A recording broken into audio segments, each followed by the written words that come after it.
Alors que les négociateurs américains viennent tout juste d'arriver à Moscou, la Russie vient de durcir le ton. Antoine Bienvaux, on est encore loin d'un accord de cessez-le-feu. Oui, car selon le conseiller diplomatique de Vladimir Poutine, une trêve de 30 jours comme proposée par les États-Unis n'est rien d'autre qu'un répit temporaire pour les militaires ukrainiens.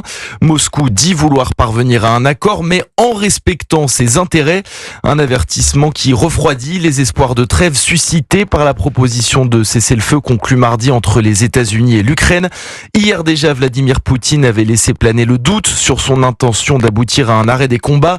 En tenue militaire, le visage fermé, le président russe a ordonné à son armée de libérer totalement la région de Koursk.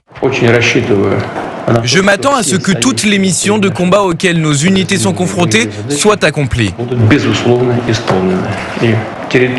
Et que les territoires de la région de Koursk soient bientôt complètement libérés de l'ennemi.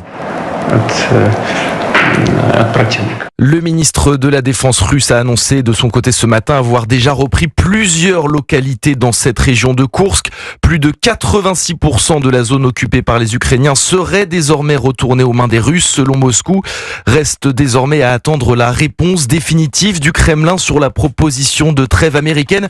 Des négociateurs des deux pays se rencontrent en ce moment à Moscou. Vladimir Poutine pourrait lui s'exprimer sur le sujet dans la journée selon ses conseillers.